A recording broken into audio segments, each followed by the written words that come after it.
Bonsoir à tous. Nous démarrons cette édition par ce communiqué du ministère de la Défense nationale. Le ministre de la Défense nationale a le profond regret d'annoncer la mort par accident survenue le 30 juin 2013 en service commandé du sergent Massoud Haya, matricule 95 092 du détachement des forces armées nigériennes déployé au sein de la mission internationale de soutien au Mali MISMA à Asongo au Mali. En effet, suite à une violente tempête, la toiture d'une maison abritant une partie du personnel du contingent nigérien a été arrachée, blessant mortellement un sous-officier et gravement un soldat. En cette douloureuse circonstance, le ministre de la Défense nationale présente au nom du président de la République, du gouvernement, des forces armées nigériennes et à son nom propre ses condoléances les plus émues à la famille du disparu et souhaite un prompt rétablissement aux blessés. Le ministre de la Défense nationale réitère encore une fois ses encouragements aux forces de défense et de sécurité mobilisées pour la stabilisation du Mali. Justement, le Niger a rendu cet après-midi à la morgue de l'hôpital national de Niamey un dernier hommage au sergent Massoud Haya qui trouva la mort en mission commandée à Asongo au Mali dans le cadre de la MISMA.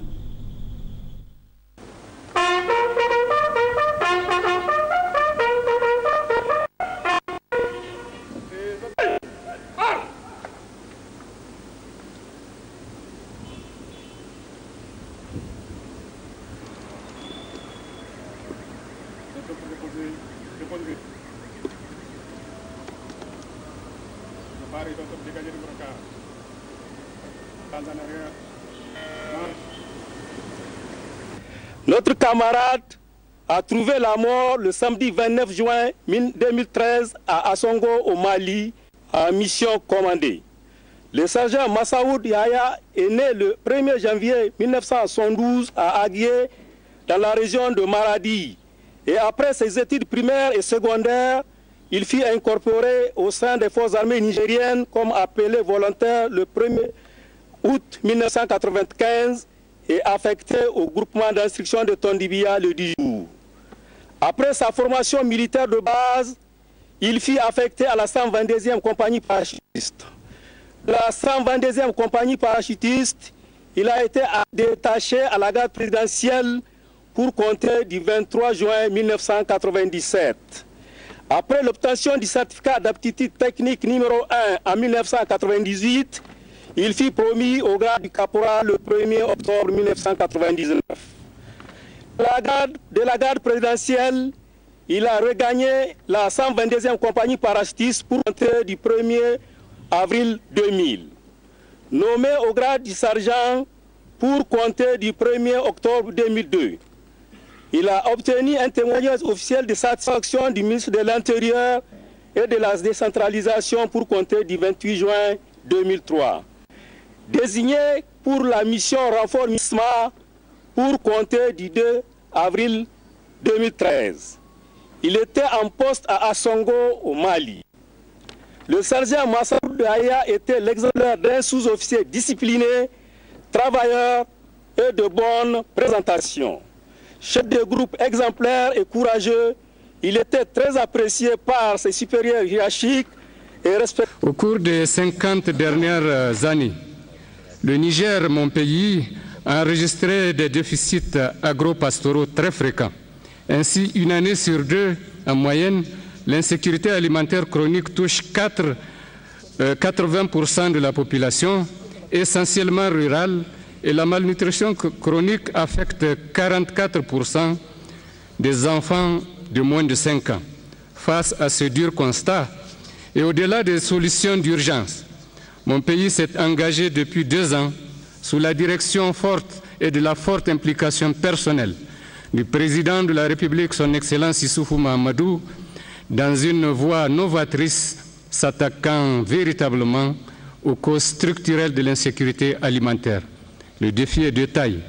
Tous les Nigériens, pensons-nous, doivent être en mesure d'accéder quotidiennement et dans la dignité à la nourriture en quantité et en qualité suffisante pour les professionnels de base et préserver leur santé. Pour cela, nous sommes engagés à bâtir la résilience des populations les plus vulnérables à l'insécurité alimentaire. C'est pourquoi nous avons doté notre pays d'une politique hardie de sécurité alimentaire et nutritionnelle et de développement agricole durable à travers l'adoption en avril 2012 de l'initiative 3N. Les Nigériens nourrissent les Nigériens.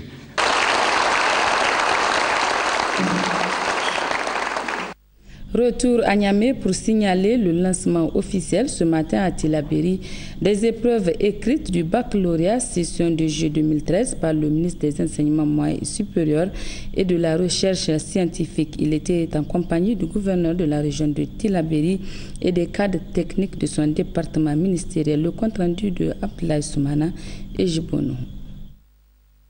Le ministre des Enseignements moyens et supérieurs et de la Recherche scientifique a visité les jurys numéro 1 et 2 ici dans l'enceinte du CES de Tillabéri en vue de s'enquérir du bon déroulement de ces examens et prodiguer des conseils aux candidats. Ils sont au total 1171 candidats, dont 431 filles sur l'ensemble de la région, à entamer ce jour 1er juillet 2013 les épreuves écrites du baccalauréat 2013. Dans toutes les salles visitées peu avant l'ouverture des enveloppes scellées, Youba Mamadou Diallo leur a transmis les encouragements du président de la République, chef de l'État Issouf Mahamadou, et du Premier ministre, chef du gouvernement Brigitte Raffini.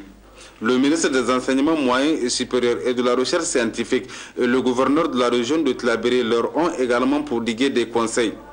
Comptez sur vos propres efforts, abordez les sujets qui vous seront soumis avec sérénité, ont-ils dit. Youba Mamadou Diallo devait ensuite rappeler la place de choix qu'occupent les enseignements moyens et supérieurs et la recherche scientifique au sein du programme de renaissance du Niger et les importants moyens déployés par l'État et ses partenaires pour son développement. Le ministre des Enseignements moyens et supérieurs et de la Recherche scientifique a enfin exhorté l'ensemble des acteurs impliqués de tout mettre en œuvre pour que ces examens ne soient entachés d'aucune irrégularité. Et d'ailleurs, selon les explications fournies par les responsables des jurys visités, toutes les dispositions ont été prises pour un bon déroulement de ces examens. Je vous propose de suivre ce reportage sur le déroulement des épreuves du baccalauréat session 2012-2013, débuté ce matin sur toute l'étendue du territoire national. Au total, 25 617 candidats, toutes séries confondues, sont répartis dans plusieurs jurys. Le constat est signé Salamoutou Yazi Salaw et Lawali Yahya. Ils sont au total 25 167 candidats, toutes séries confondues, répartis dans plusieurs jurys à passer les épreuves de baccalauréat session 2012-2013. Au jury 11 séries littéraires où nous nous sommes rendus, tout se déroule normalement. Les examens ont débuté avec l'épreuve de français. Tout s'est bien passé comme vous le constatez. Les candidats sont dans les salles en train de composer. Démarrage, donc tout s'était venu à l'heure.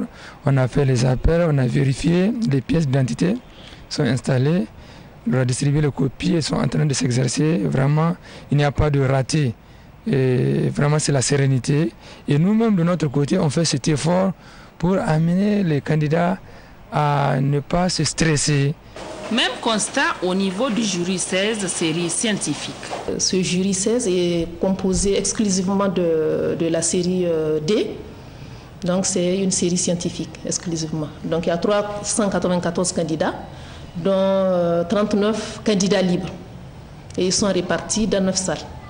Au menu de cette épreuve de français, 3 sujets au choix ont été soumis aux candidats.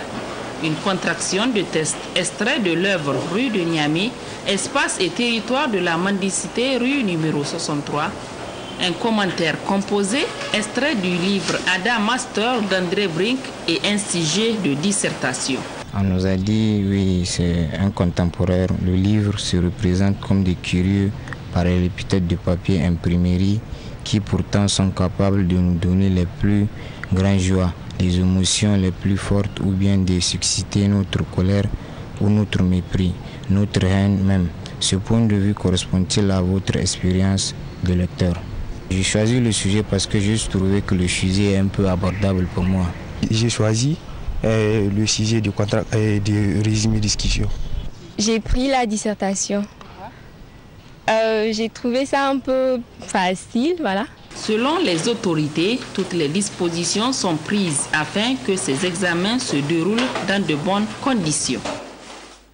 Le ministre de la Communication et des Nouvelles Technologies de l'Information a effectué cet après-midi une visite à l'hôtel de poste de Niamey. Objectif, constater l'état d'avancement des travaux de réhabilitation de ce service relevant de son département ministériel. Le résumé de Sekinat Abdou et Mohamed Adam. Cette visite du ministre de la Communication et des Nouvelles Technologies de l'Information a pour but de s'enquérir de l'état d'avancement des travaux de réhabilitation des locaux de l'hôtel des Postes. Elle a permis aussi au ministre et à sa délégation de constater les conditions de travail des agents, des conditions qui ont connu une nette amélioration. La Poste, tout le monde sait que c'est quelque chose qui a attiré. Et maintenant, nous voulons à ce que cela soit fait comme dans le passé. Et les gens pensaient que c'est un outil qui est par terre. Vous l'avez vous-même constaté, ça se relève maintenant. Au ministère de la Communication, nous avons des outils qu'on a trouvés comme ça il y a 2 ans. Nous n'accusons personne. C'est la faute de personne, c'est la faute à nous tous. Le patrimoine de l'État était abandonné, il faut le dire, par qui on ne sait pas. Mais nous avons décidé de relever le défi pour que ces outils soient remis sur les rails. Et la Poste fait partie de ces outils-là. J'ai constaté que tout est repris suivant les instructions qu'on a données. C'est retapé, c'est vraiment neuf. J'ai l'habitude de dire que l'hôtel de poste c'était un bijou. Maintenant, ça redevient un bijou. Ça donne, disons, un plaisir de venir faire des prestations. Cette visite du ministre a été saluée par le directeur général de Niger Post. Cette visite, je pense, est arrivée à point nommé.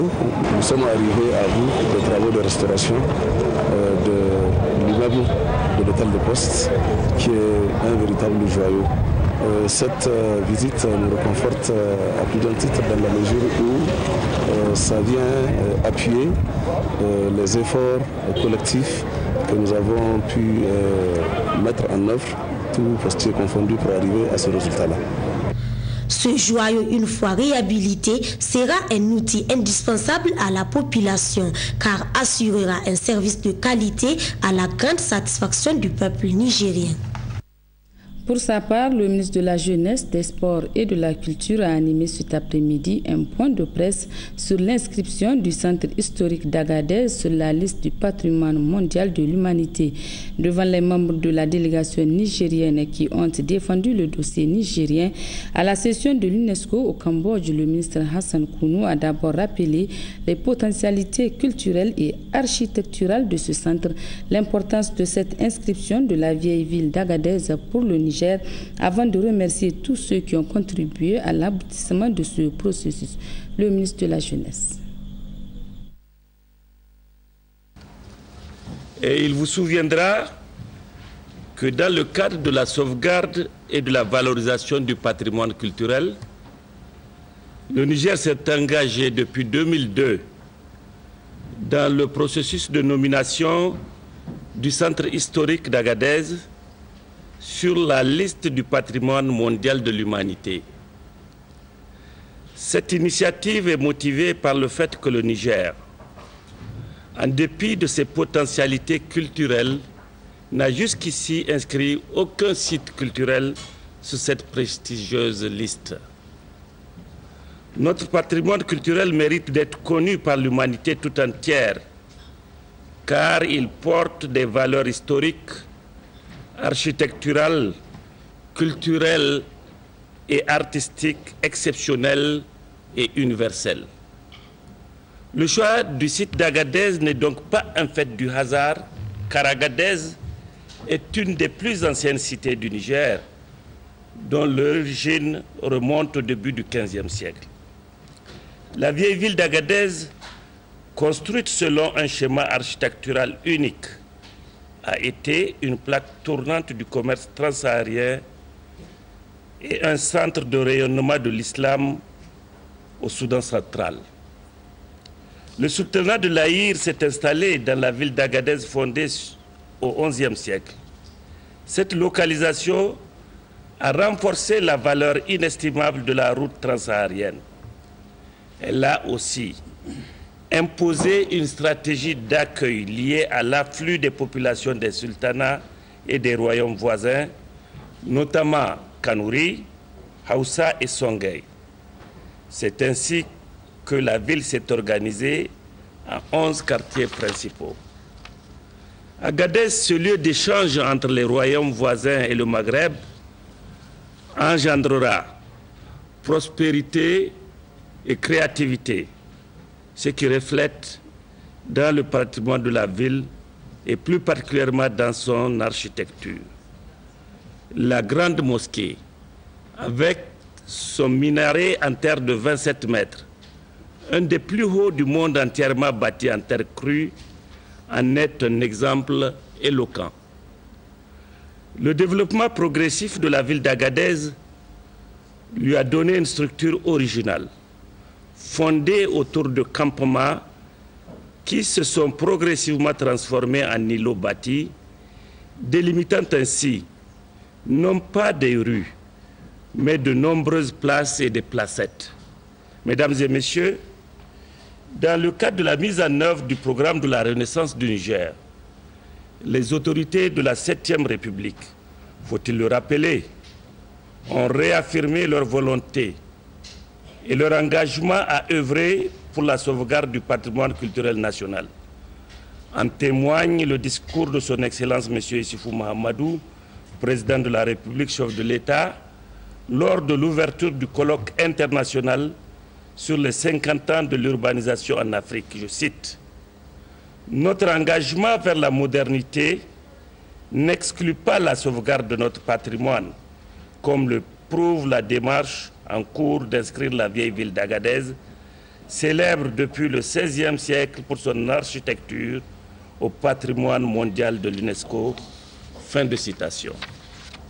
C'est donc conséquemment que des moyens idoines ont été mobilisés pour soutenir le processus d'inscription du site d'Agadez, dont l'aboutissement a été l'inscription du centre historique d'Agadez sur la liste du patrimoine mondial de l'UNESCO. Cette inscription permettra de protéger le centre historique vivant d'Agadez et son patrimoine culturel et architectural des menaces comme le développement incontrôlé et les constructions inconsidérées. Elle va aussi renforcer le label international de la ville d'Agadez et partant celle de notre pays. En outre, cela procurera aux populations, à travers la création d'emplois et d'activités génératrices de revenus qui seront menées dans le cadre du plan de conservation et de gestion du site inscrit, des retombées économiques insoupçonnées. C'est le lieu ici de remercier tous ceux qui, de près ou de loin, se sont investis pour l'aboutissement heureux que nous célébrons aujourd'hui. Mesdames et messieurs, notre pays, bien que honoré, mesure les enjeux et les conséquences liées à cette inscription qui appellent nécessairement à la mise en œuvre des actions concrètes, notamment les recommandations formulées par le comité en faveur de la conservation durable du bien inscrit.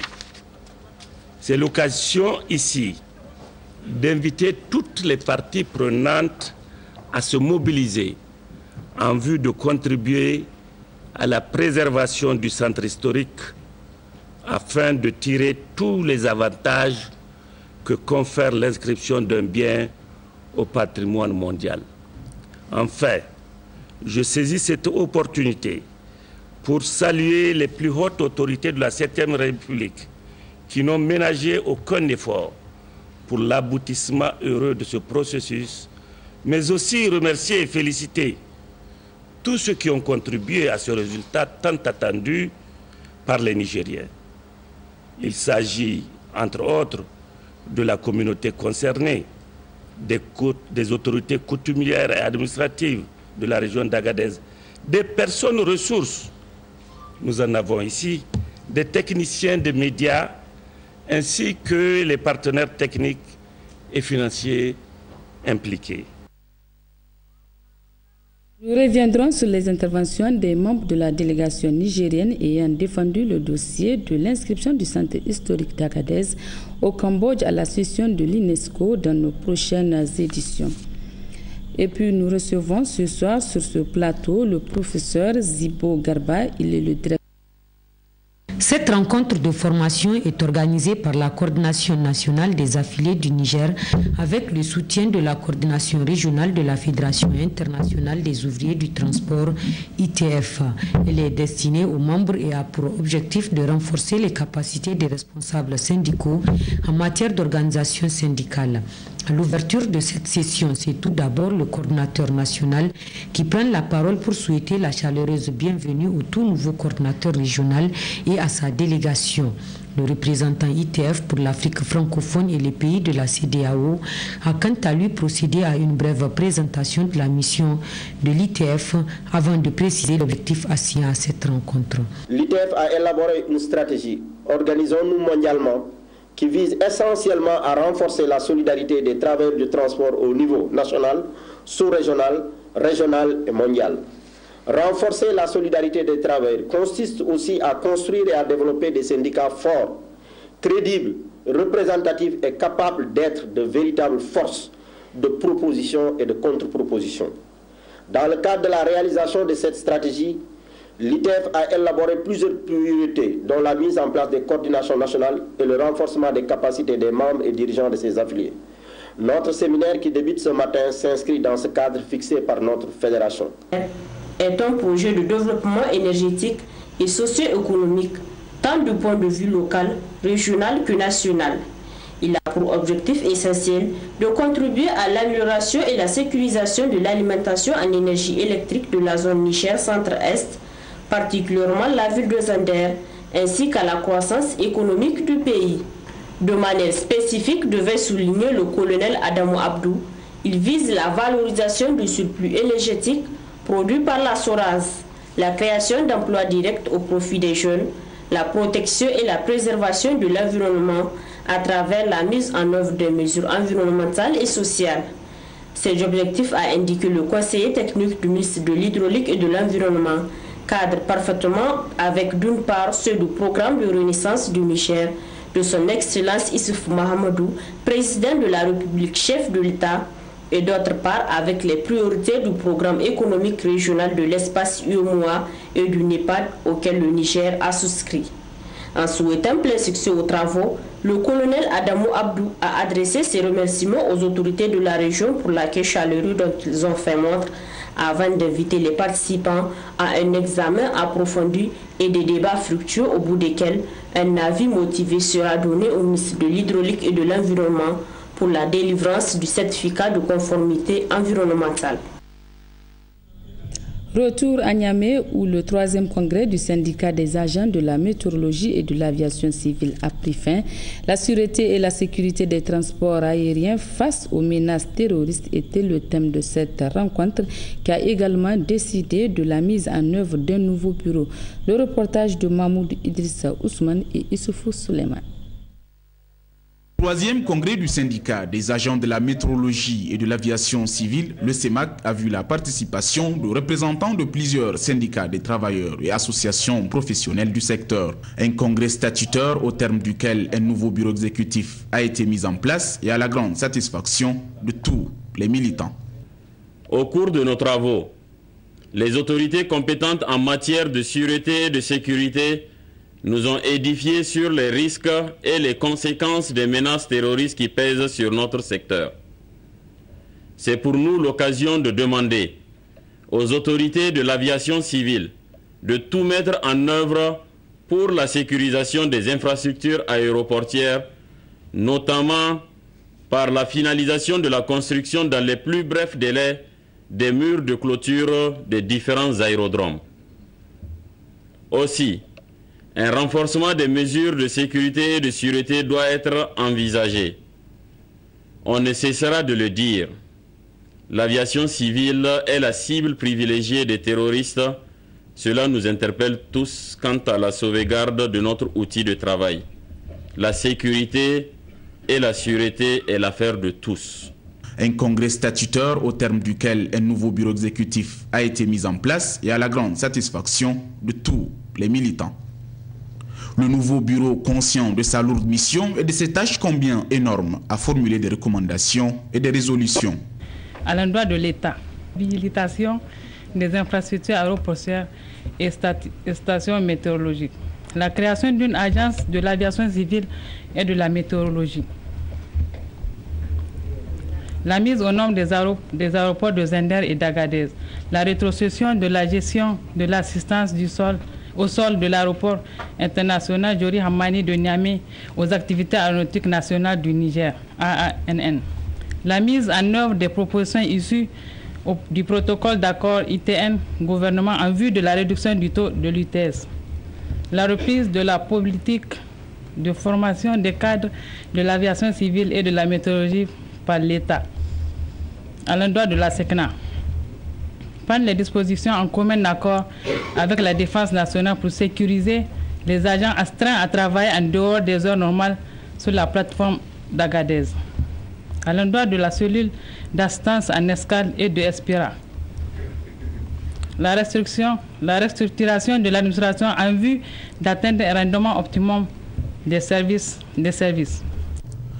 Le représentant du ministre des Transports a salué la qualité des travaux et les résultats.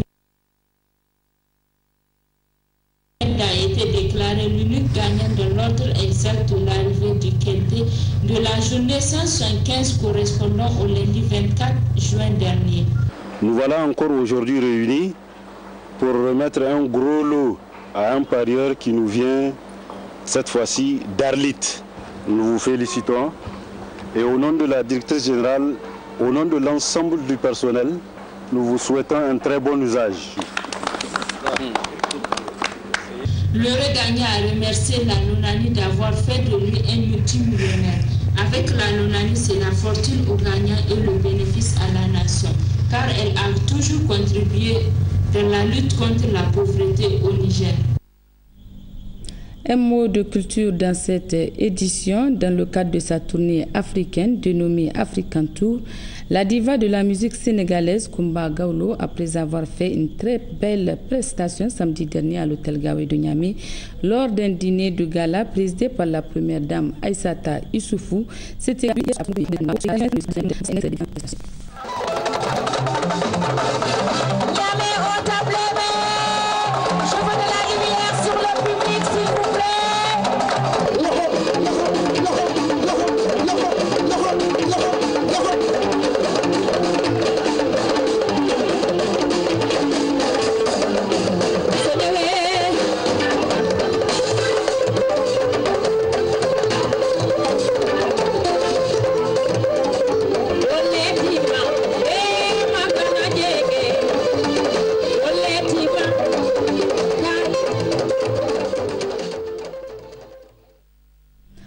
de chez nous, en Égypte, ils étaient des millions à sortir dans les rues au niveau de la place Tahrir au Caire pour demander le départ du président Mohamed Morsi.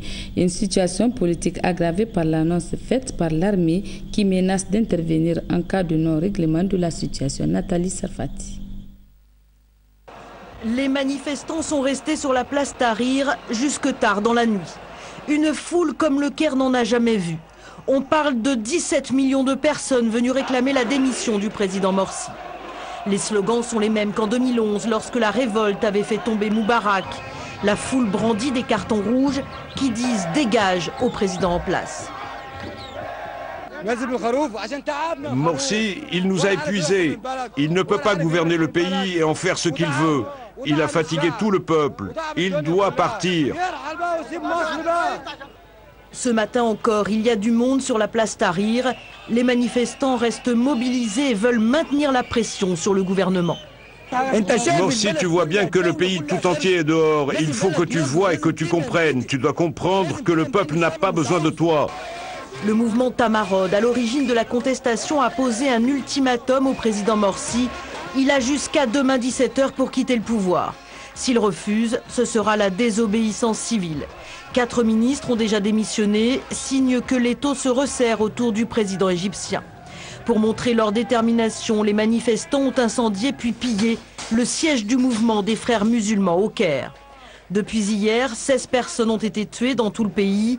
L'armée a fait une déclaration à la télévision donnant raison au peuple et donnant 48 heures aux forces politiques pour résoudre la crise.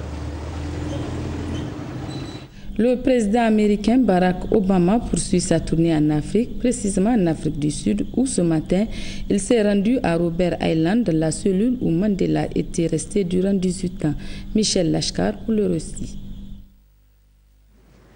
Fin de la visite de Barack Obama en Afrique du Sud. Accompagné par sa femme et ses 2 filles, le président américain s'est recueilli dimanche au bagne de Robben Island, dans la cellule où Nelson Mandela a été emprisonné durant 18 ans.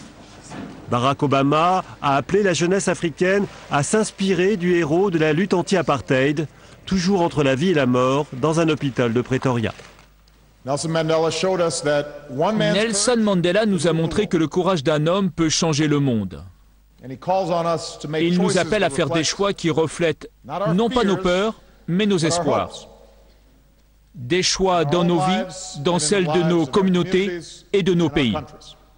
Au Cap, le président américain a invité les pays africains à ouvrir un nouveau chapitre avec les États-Unis, moins basé sur l'aide mais sur un véritable partenariat économique.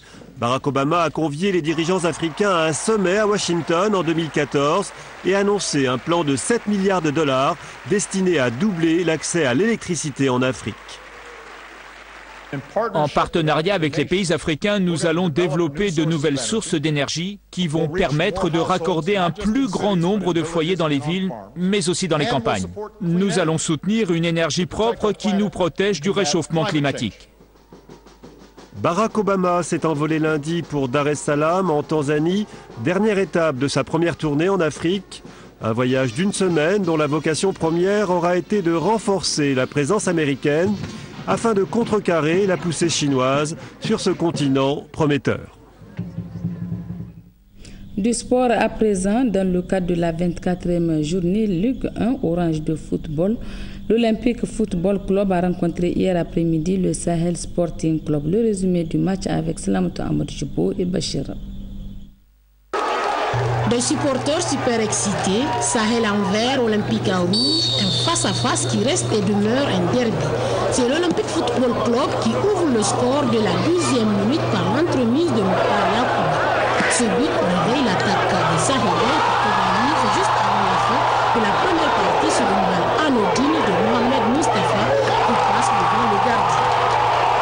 Pour la première mi-temps, un but partout. Mais pour la deuxième partie de ce face-à-face, les buts se succèdent. Et des deux côtés, on marque 2 buts. Sahel et Olympique sont à égalité, 3 buts partout. Le Sahel dans les arrêts de jeu loge dans les filets olympiens un 4e but, mais qui n'est point accordé pour raison de hors-jeu. Et c'est à égalité que prend fin le derby Sahel Olympique, 3 buts partout. Je veux d'abord féliciter mes poulains qui ont vraiment pris ce match comme il le faut. Vous n'êtes pas sans savoir que c'est un derby. Ça a été de bonne facture. Malheureusement, on avait les 3 points en poche. Malheureusement, ça n'a pas été le cas dans la mesure où, quand je donnais les consignes d'avant-match, j'ai dit qu'on pouvait gagner à 2 points comme à 2 buts d'avance, mais il faut qu'on reste serein, qu'on continue à jouer notre manière de jeu. Malheureusement, sur le terrain, ça n'a pas été le cas. Les consignes n'ont pas été respectées. Au moment où il le faut, ils ont rattrapé. C'est dommage, mais je pense bien que par rapport au spectacle, ça n'a été un. Et qu'on avait une entame de match très timide, et où on a encaissé un but tout naturellement à la 12e minute sur une erreur de lance et notre défense. Et donc après, on est revenu dans le match, on a égalisé. L'adversaire a scoré par 2 fois. On a dû vraiment chercher tout ce qu'il y a dans les tripes, n'est-ce pas, pour revenir au score. Ce qu'on a pu faire, mais je ne comprends pas pourquoi l'arbitre n'a pas accordé ce but qui était, en tout cas à mon sens, il était valable. Il est valable. Il n'y a ni position d'hors-jeu, ni charge sur le gardien de but. Bon, on peut supposer que c'est juste une erreur humaine. On va faire avec, il nous reste 2 matchs. On fera tout, Inch'Allah, pour remporter ces 2 victoires. La Ligue 1 Orange en phase finale démontre des équipes qui veulent gagner à tous les coups et les supporters assistent à de très beaux matchs. Championnat national Ligue 1 Orange, toujours l'AS Fan face à l'ASGNN. Un match qui s'est soldé par un score nul, 0 but partout. Le reportage de Salamata Marjibo et Mohamed Soumana. Les poulains du coach Ahmed Amadou du Fan en orange et noir, dirigés depuis un certain temps par Sani Souley Azza, coach adjoint, étaient en face de l'ASGNN, managé par Haroun Nadoula, devant un public venu nombreux pour ce derby entre porteurs de tenue. La première mi-temps démontre une équipe du Fan avec un jeu collectif très entreprenante. À la fin de cette première partie, le 6 Youssouf Oumarou, dans une longue excursion, loge la balle dans les filets du camp adverse. Mais l'arbitre notifie un hors-jeu. Le but n'est pas accordé.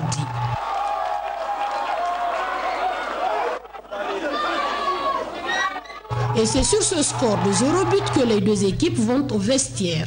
À la reprise, la rencontre est ponctuée de plusieurs coups francs. Et la détermination des coéquipiers de Badri, les joueurs du Fan, se fait sentir et pèse sur la défense des gardes. Mais le manque de réalisme des attaquants des oranges et noirs fait qu'ils manquent à plusieurs reprises à la cage adverse. Et c'est aussi parce que dans ces cages, un Moussa Alzoumadi Toldo, expérimenté et lucide, arraille le danger. 0-0, c'est sur ce score que l'arbitre siffle la fin du match. Les deux équipes s'en sortent avec chacune un point. Moi je pense qu'il manquait les buts pour agrémenter un peu ce match. On a vu un match plein. Les deux équipes se sont bien défoncées. Ils sont créés des occasions de part et d'autre.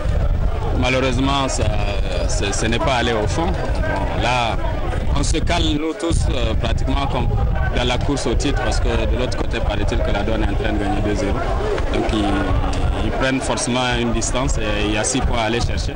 Ça serait difficile de revenir sur la Douane. Moi, tu avais quand même le meilleur buteur sur le banc de touche. Pourquoi avoir tenté de le remonter? Bon, c'est un choix. Je pense qu'il est rentré. Ce n'est pas lié. Le but, ce n'est pas lié forcément au temps de jeu. Il a eu à peu près 40 minutes de jeu.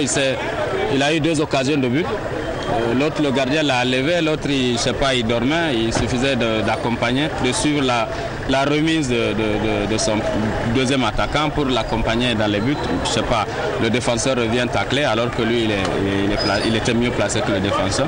Moi, je pense que c'est une faute d'inattention. Il avait quand même un but, de quoi faire un but sur ces 40 minutes de temps qu'il a eu. Bon, c'est un choix de départ qu'on a eu à faire, on l'a fait, il faut s'assumer. Il y a la déception quand même. Oui, dans ce match, oui, on peut avoir que des regrets de ne pas pouvoir avoir les 3 points. L'autre équipe a eu des occasions nettes de but. Bon, Dieu, le sort a voulu que ça soit un match nul, donc on va remercier le bon Dieu. Encore, on est dans la course du titre, d'autant plus qu'on a un match en retard, si on peut le dire, contre l'Olympique. Si vraiment, parce qu'on a fait appel, on attend ce que disait la commission d'appel. Donc on est encore dans la course, on ne se fatigue pas. Certainement, on manque de réussite, vous avez vu vous-même, devant les buts que les enfants ont beaucoup raté. J'ai dit encore, les dieux du stade ne sont pas avec nous. Alors, je ne condamne jamais un enfant. Il veut marquer lui aussi, pour que son nom sorte, non. Donc Dieu a voulu ainsi, on prend ça positivement. Là, l'AS doit prendre des distances avec sa victoire face à l'AS Nigérienne. Ah oui. Et aujourd'hui, si je peux le dire, nous à l'AS Fan, c'est un bonus. C'est un bonus. D'autant plus, au début de la saison sportive, nous, on a opté pour le maintien. C'est des enfants, on veut qu'ils soient aguerris, qu'ils comprennent c'est quoi le championnat. Et l'année prochaine, on fixera, Inch'Allah, un objectif. Donc vous allez... Pour le reste du championnat qui tire à sa fin, l'AS Fan et l'ASGNN promettent de jouer leur va-tout pour prendre les 3 points par match. Voilà, c'est sur cette note footballistique que prend fin cette édition. Merci de l'avoir suivi. Surtout, restez sur Télésal. Au revoir.